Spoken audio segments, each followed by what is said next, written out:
ये मेरे पास 50 student show हो रहे हैं।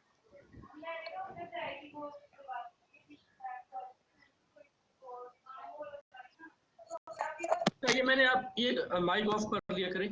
मैंने आप लोगों को लिंक शेयर किए उसके गूगल ड्राइव के। उसमें टोटल 4 फोल्डर हैं। एक क्रैक है, उसके बाद दूसरा DVD 1, DVD 2, पार्ट 1 और 2 है उनके, और एक के पार्ट 2। अब एक DVD 2 का पार्ट 1 रह गया है, DVD 2 का पार्ट 1।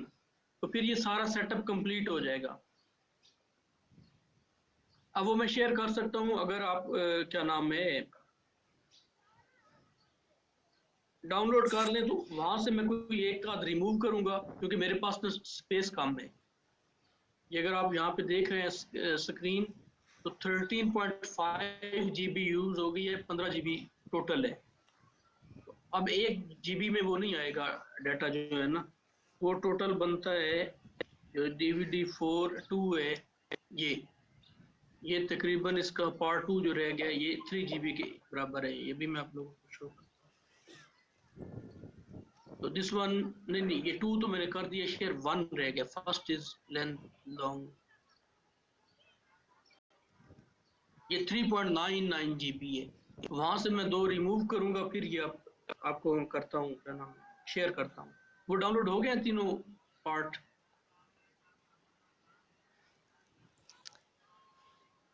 हेलो? नहीं सर, अभी तक तो नहीं किए वो। अच्छा, अभी तक नहीं किए, क्यों नहीं किए? बहुत हैवी है सर। बिल हो आना है, कोई आराम ना लो, क्लिक करना है तो वो डाउनलोड होना शुरू हो।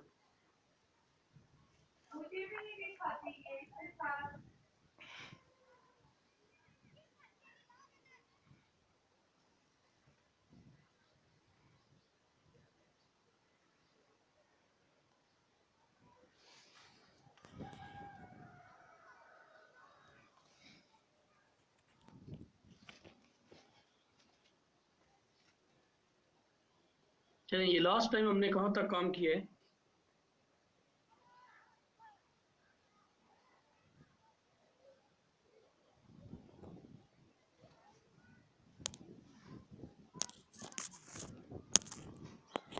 वेरिएबल्स पढ़ रहे थे, ऐसे ही है ना?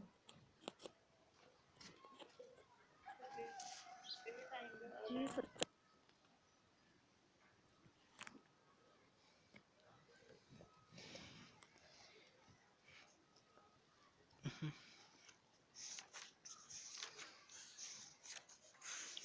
अच्छा, ये वेरिएबल्स में एक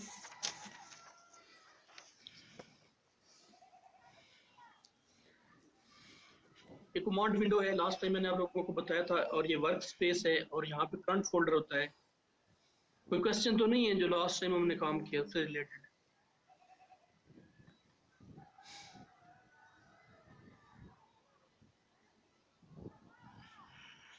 है question? No sir. No sir.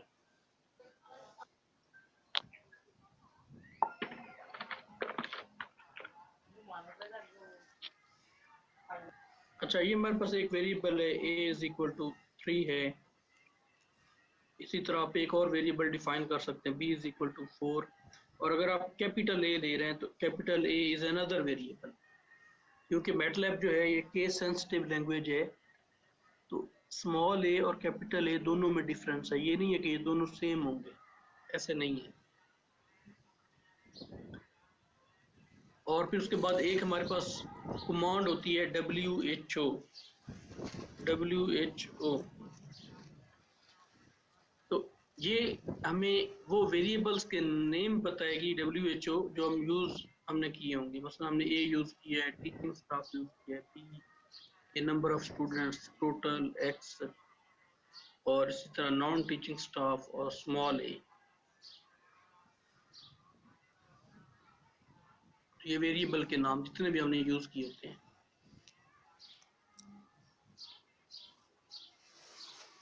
इसी तरह अगर आप इसके रूट फाइंड आउट करना चाह रहे हैं तो इसका SQRT लिखना है आपने। इसको ये नहीं कर सकते कि आप मसलन हमने ये लिखा है ना, इसको प्रेस करेंगे, इसका आंसर 4 आ जाएगा। अब अगर आप फॉर एग्जांपल यहाँ पे कैपिटल एस कर देते हो, अब जो SQRT है ये बिल्ट इन फंक्शन है, सिंपली आपने ये लिखना है, एंटर करना है, आपको आंसर मिल जाएगा। तो ये अभी मैंने यहाँ पे कैपिटल एस लिखा है। अब कैपिटल एस जो है ये अनडिफाइंड फंक्शन और वेरिएबल है। क्यों अनडिफाइंड है? क्योंकि ये इसकी मेमोरी में नहीं है, बिल्ट इन फंक्शन में स्मॉल एस है। तो आपने जो भी कमांड यूज करनी है जो है वो उसको एज इट यूज करना है, यानी उसके जो स्पेलिंग है वही लिखने हैं।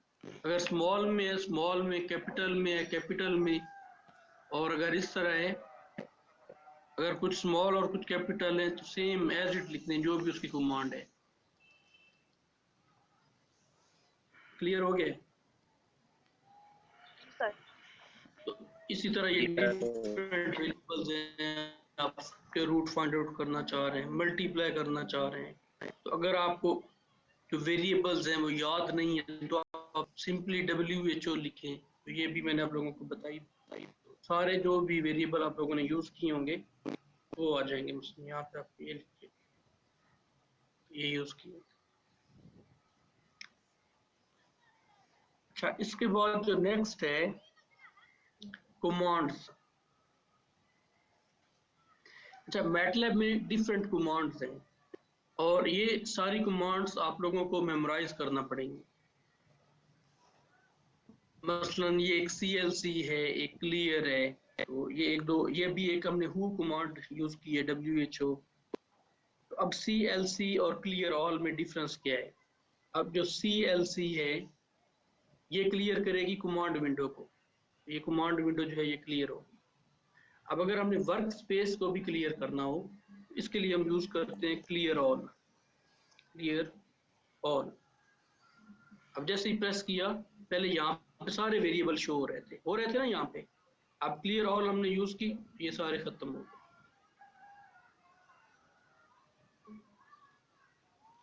अब इसी तरह एक WHO कमांड अभी मैंने बताई आपको, तो अब ये हमने यूज की क्योंकि हमने कोई वेरिएबल अभी डिफाइन ही नहीं किया, तो इसलिए कोई वेरिएबल नहीं आ रहा। मसलन अगर मैं ये यूज करता हूँ, A = 4 है, B = 5, G = 6।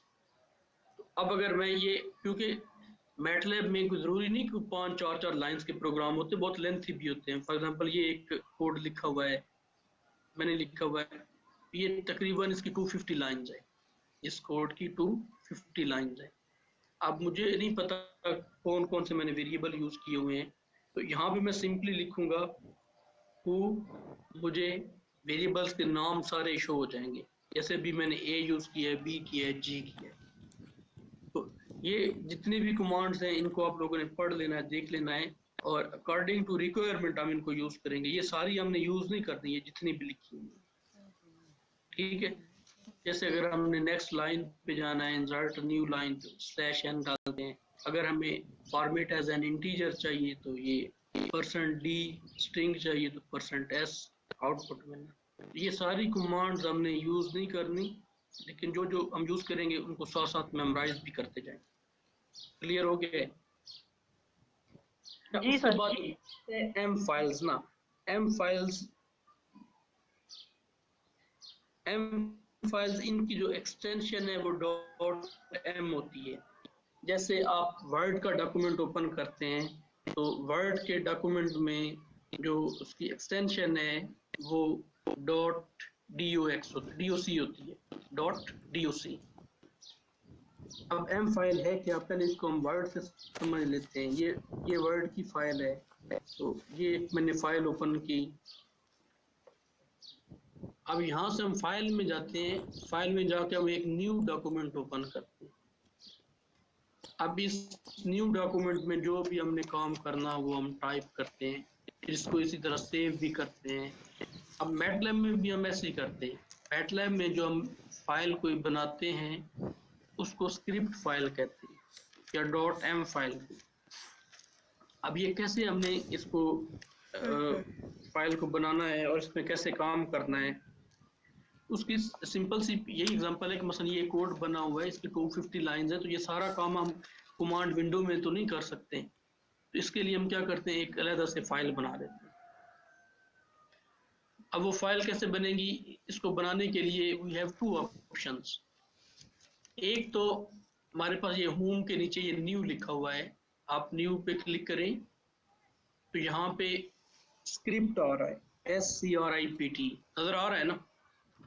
तो स्क्रिप्ट पे क्लिक कर दें तो आपके पास ये एक फाइल ओपन हो जाएगी इस तरह। फिर आप दोबारा देख लें, यहाँ पे स्क्रिप्ट पे क्लिक करना है, ये इस तरह फाइल्स ओपन होती जाएंगी। फिर आप एक और मरतबा कर लेते हैं स्क्रिप्ट पे, तो ये एक ऑप्शन तो ये है। अच्छा, दूसरा ये और आएगी अनटाइटल्ड के नाम से ना, ये पहले कुछ ओपन की हुई हैं तो इसलिए चलिए ये मैं डिलीट कर देता हूँ। पहली अनटाइटल्ड 1 के नाम से आ जाएगी, 2 के एंड सो। तो ये अभी हमने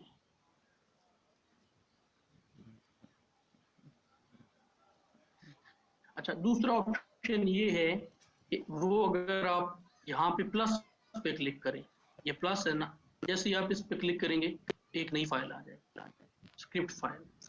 अब इस स्क्रिप्ट फाइल में फॉर एग्जांपल अगर हमें चाहिए एवरेज ऑफ 5 नंबर्स या एवरेज ऑफ 4 नंबर्स, तो जब भी आपने इसको बनाना है तो पहले कमांड देनी है CLC, फिर क्लियर ऑल। इसका फायदा क्या होगा, कमांड विंडो में जो कुछ भी है वो भी पहले वाला काम जो है वो इरेज हो जाएगा, और इसी तरह वर्क स्पेस में से भी इरेज हो जाएगा। अब आप कहते हैं कि हमने एक एवरेज फाइंड आउट करनी है, मसलन आपका मैथ का पहला सब्जेक्ट है उसमें 80 मार्क्स हैं, और दूसरा सब्जेक्ट है उसमें 75 मार्क्स हैं, तीसरा सब्जेक्ट है उसमें 73 मार्क्स हैं, और एक चौथा सब्जेक्ट है उसमें 74 मार्क्स हैं, और हम एवरेज फाइंड आउट करना चाह रहे हैं which is equal to sum of all these values M1 M2 sorry M3 M4 divided by 4। अब हमने ये पॉइंट है हमारे पास, रन का ऑप्शन है, इस पे क्लिक करना है एक मरतबा। जब हम इस पे क्लिक करेंगे तो इस तरह एक विंडो ओपन हो जाएगी। जैसे हम ये वर्ड की फाइल को सेव करते हैं ना, ये सेव भी करेगी और रन भी करेगी।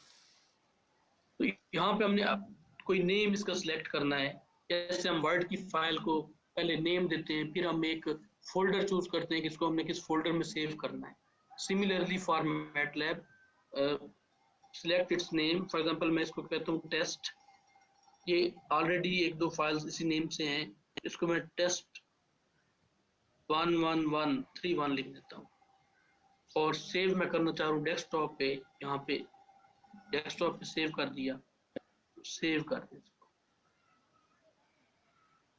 अब सेव करने के बाद ये मेरे पास आउटपुट आ गई 75.50 एवरेज आ गई। क्लियर हो गया है?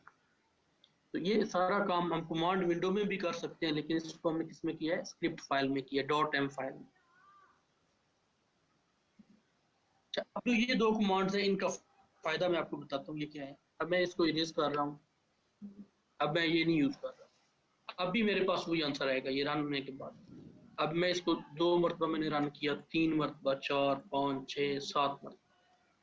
अब अगर आप गौर से ये कमांड विंडो में देखें तो ये सारी हिस्ट्री आ रही है, ये सारा जितनी दफा भी एग्जीक्यूट हुई है ना, तो सारे वेरिएबल बार बार आ रहे हैं, नजर आ रहे हैं ना? जी सर। बार बार आ रहे हैं, ठीक है। अब वो जो दो कमांड्स हैं उनको ऐड करने का फायदा ये होता है यहाँ पे कि अगर हम इस प्रोग्राम में कुछ चेंजेस करते हैं, इसको हम जितनी मर्जी चलाएं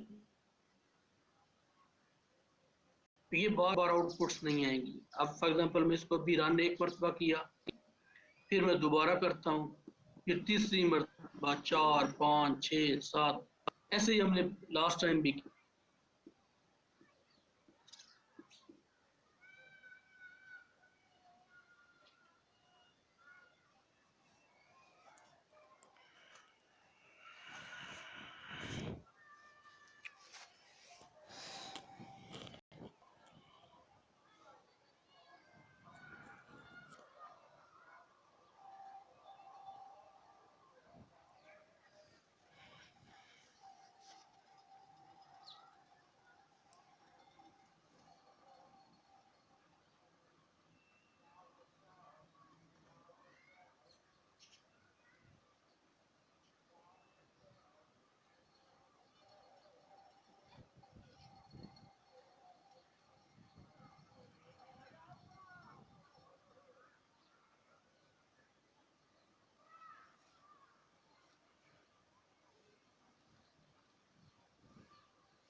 स्क्रीन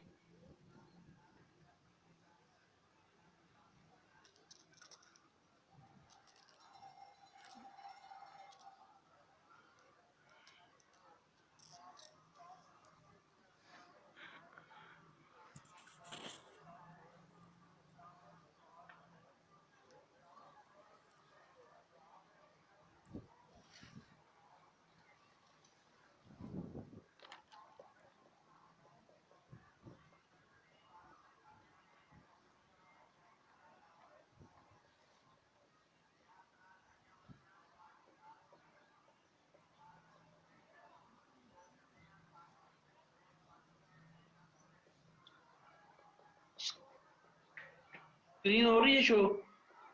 नो सर।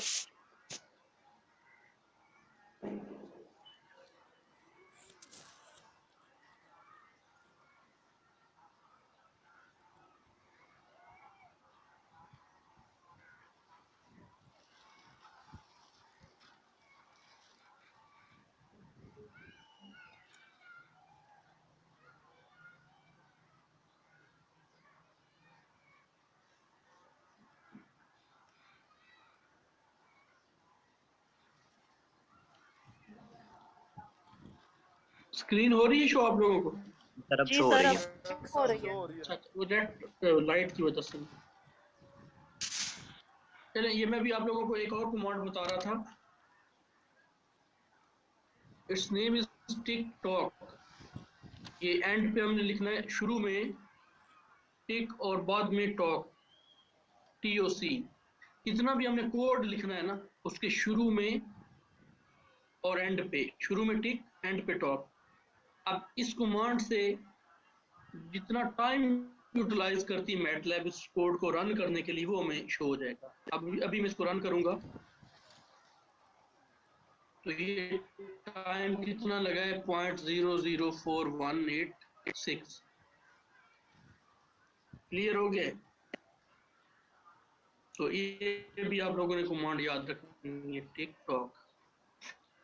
जी सर। टिकटॉक तो वैसे ही आप लोगों को पता है। अच्छा, चले नेक्स्ट। ये स्क्रिप्ट फाइल क्लियर हो गई है।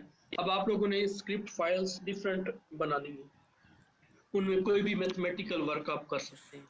और अगर आप आउटपुट को हाइड करना चाहते हैं तो उसके लिए मैंने आप लोगों को बताया था, जैसे यहाँ पे M1 शो हो रहा है, 3 शो हो रहा है, 2 शो हो रहा है, 1 शो हो रहा है। ये कमांड विंडो में just replace put semicolon at end of statement, तो यहाँ पे सेमीकोलन पुट कर दें। अब देखें, अब ये चारों इनपुट्स नहीं आएंगी कमांड विंडो में, ये चारों इनपुट्स नहीं आएंगे। अभी मैं रन कर रहा हूँ तो आप गौर से देख सकते हैं, कोई सिर्फ एवरेज आ रही है। सेमीकोलन पुट करने से आप आउटपुट को हाइड कर सकते हैं। अच्छा, ये तो होगी M फाइल्स। इसी तरह ये हमारे पास, ये इसने यहाँ पे इसका तरीका बताया हुआ है, M files, how to open, how to create new M files. और इसमें आप ये काम कर सकते हैं, यहाँ से जस्ट आपने अगर कोई भी प्रोग्राम रन करना है, जैसे ये एक लाइव डेमो पड़ी है, आप यहाँ से कॉपी करें। कॉपी करने के बाद मैटलैब में इसको पेस्ट कर दें। फॉर एग्जांपल ये मैं इसको यहाँ से रिमूव करता हूँ और ये वाली सारी मैं पुट करता हूँ यहाँ पे, Ctrl+V। इसको खत्म कर देते हैं। Ctrl+V मीन पेस्ट कर रहा हूँ। तो अभी इसको रन करेंगे तो ये वैल्यूज आ जाएंगी। जी, ये प्रोग्राम किससे रिलेटेड है कि नंबर ऑफ स्टूडेंट्स हैं, फिर नंबर ऑफ टीचिंग स्टाफ है, नंबर ऑफ टीचिंग स्टाफ और टोटल कितने हैं, जस्ट एडिशन की एक एग्जांपल दी हुई। लेकिन क्या किया इसमें हमने सिर्फ स्क्रिप्ट फाइल में इसको काम किया। चलें भाई, स्क्रिप्ट फाइल भी हो। अच्छा, उसके बाद डेटा टाइप्स हैं और ऑपरेटर्स हैं, इनको आप लोगों ने देख लेना है। ऑपरेटर्स अभी ये डिसीजंस में आएंगे, तो मेन जो है इसको डिसीजंस में देखते हैं। अच्छा, डिसीजंस क्या है? डिसीजन में हमारे पास कुछ स्टेटमेंट्स हैं और ये समझ लें कि बेसिक्स हैं किसी भी प्रोग्रामर के लिए। तो decision making structures requires that the programmer should specify one or more conditions to be evaluated. are tested by the program. Along with the statement are statements to be executed if the condition is determined to be true, and optionally other statements to be executed if the condition is determined to be false. अब ये इसका flow chart है किसी भी decision statement का. For example, if we discuss about if condition, तो यहाँ पे condition apply होगी. If condition is true, then the conditional code will be executed. और अगर if condition become false, तो फिर ये इसको bypass कर जाएंगे. फिर ये जो कंडीशनल कोड है ये एग्जीक्यूट नहीं होगा. ये अभी तो हमने बाय वर्ड्स कहा है ना, अभी हम इसको प्रूव भी करेंगे और इसको प्रैक्टिकली भी सीखते हैं कि ये कैसे बाईपास कैसे करेगा और ये कंडीशनल कोड जो है वो एग्जीक्यूट कैसे होगा. तो इन स्टेटमेंट्स में हमारे पास टोटल जो स्टेट हैं ये 3-4 ऑप्शंस हैं, 6 ऑप्शंस हैं. The first one is if statement, second one is if else statement, third one is if else if else statement and nested if switch statement, nested switch statement. तो ये total है हमारे पास. तो सबसे पहले हम if statement को पढ़ते हैं. तो इस एरो पे क्लिक करेंगे यहाँ पे, तो if statement का जो सिंटैक्स है वो हमारे सामने आ जाएगा. if के बाद कोई क्वेश्चन तो नहीं है आप लोगों का? No sir. इसके बाद एक्सप्रेशन आएगा और एक्सप्रेशन के बाद स्टेटमेंट आएगी और उसके बाद एंड आएगा. कोई भी आपने स्टेटमेंट इफ जो है उसको जब आपने अप्लाई करना तो उसका एंड लाजमी करना. अब इसको मैटलैब में समझते हैं.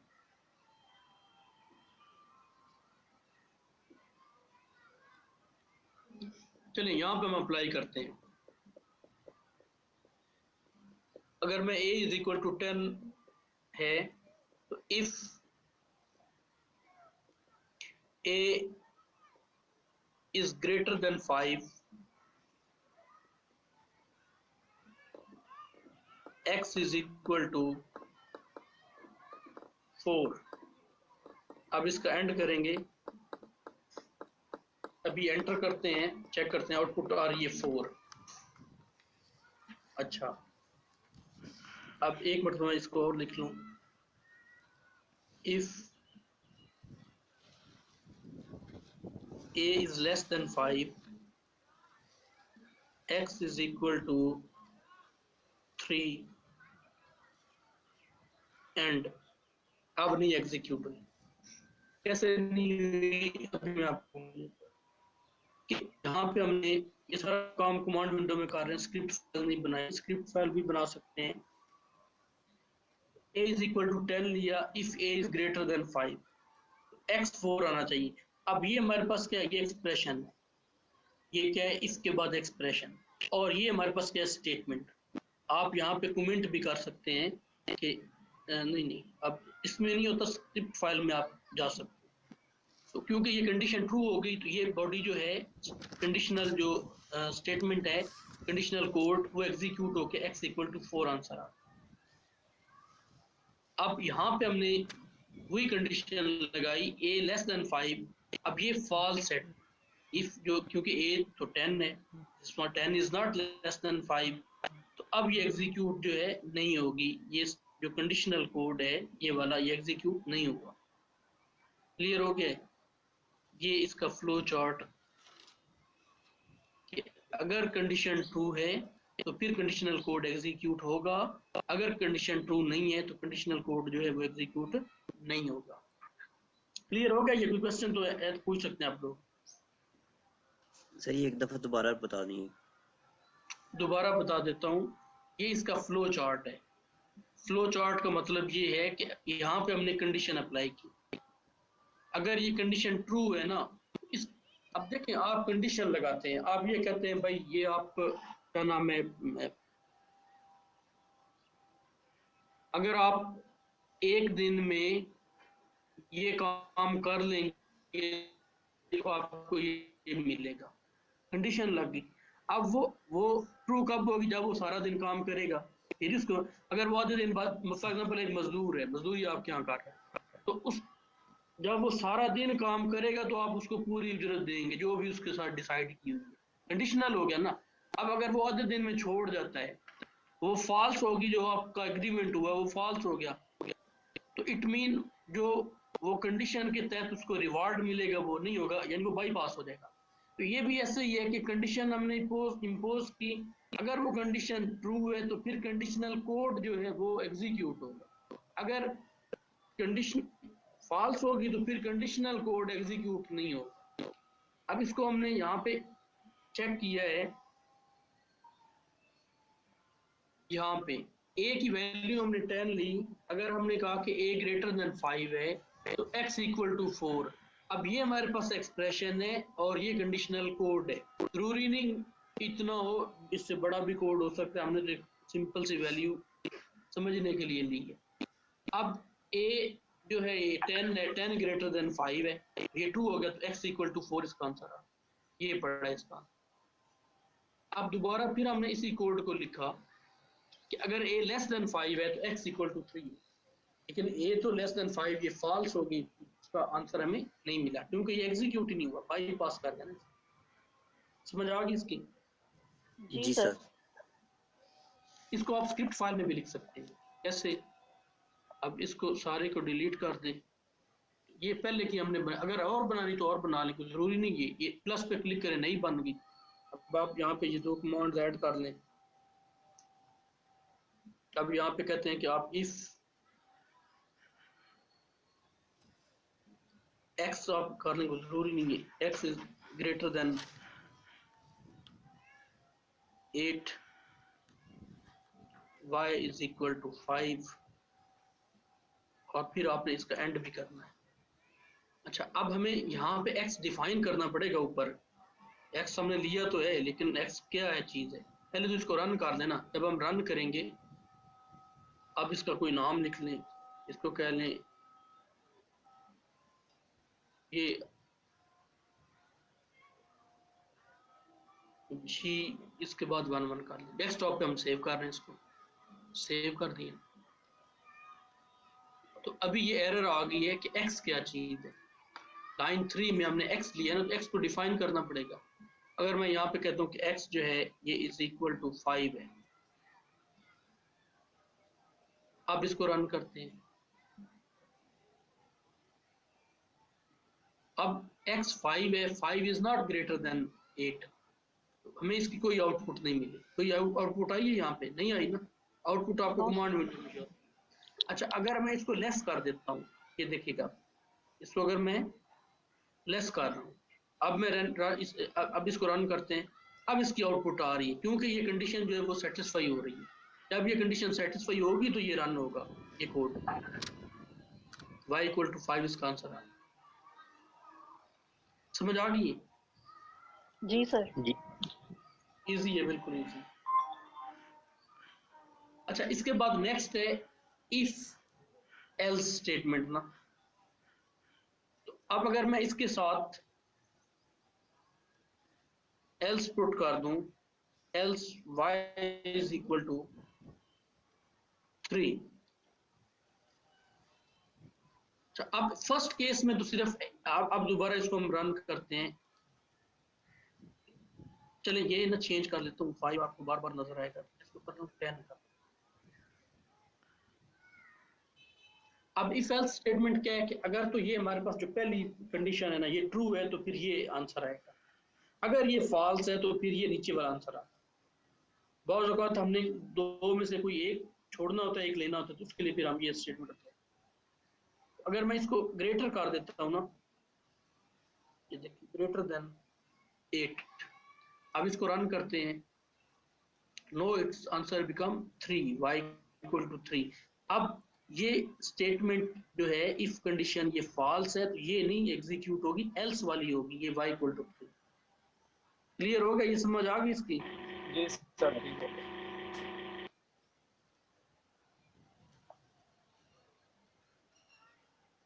तो एल्स और इफ एल्स, तो इसी तरह आप लोगों ने क्या करना है, कोई छोटे मोटे जो हैं डिफरेंट प्रोग्राम्स दोनों स्टेटमेंट्स के, एल्स के और इफ एल्स के बनाने हैं। अच्छा, इसके बाद जो नेक्स्ट है उसको देखते हैं। ये मैटलैब किसने इंस्टॉल कर दी है? जी सर, कर लिए इंस्टॉल। तो ये इसकी लाइव डेमो पड़े हुए हैं डिफरेंट प्रोग्राम्स, और आप यहाँ पे भी जाके लिख सकते हैं, यहाँ पे MATLAB programs for if statement, यहाँ पे भी आप ना चेक कर सकते हैं, कहीं भी जाके वो डिफरेंट लिखेंगे तो आपके पास डिफरेंट प्रोग्राम्स आते जाएंगे। अच्छा, नेक्स्ट स्टेटमेंट क्या है?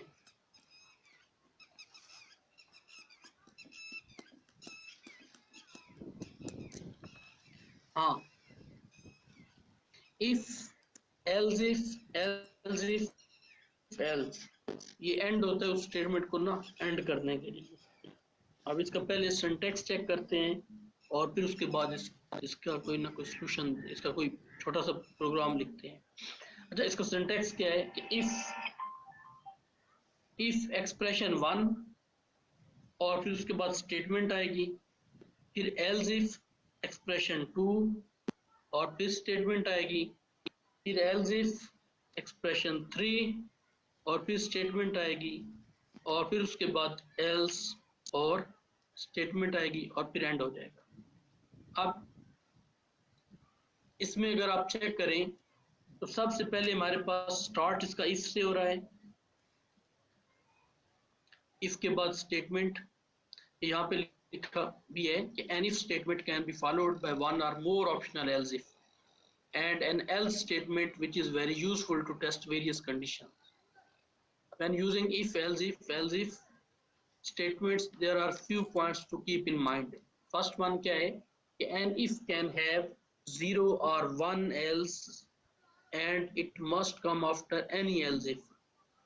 तो if जो है else if से पहले आएगी if।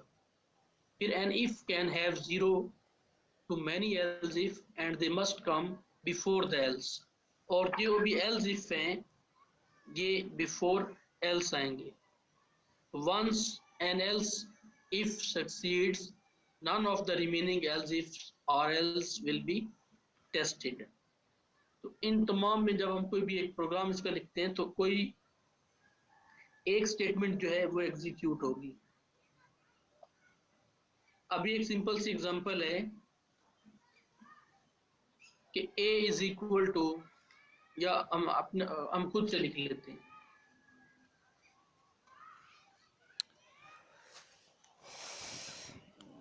चलें इसको हम लिख लेते हैं यहाँ पे कमांड विंडो में। पहले इसको क्लियर कर दें। यहाँ पे फॉर एग्जांपल हम a इज इक्वल टू ले रहे हैं 10 ले रहे हैं। अच्छा, if a is greater then, अच्छा ये कोई जरूरी नहीं ग्रेटर देन ही लेना है, आप कोई भी लॉजिकल ऑपरेटर ले सकते हैं। x इज इक्वल टू 3, ये मुझे स्पेलिंग चेक कर लेंगे क्योंकि स्पेलिंग अगर आप गलत लिखेंगे, हाँ एल्स इफ,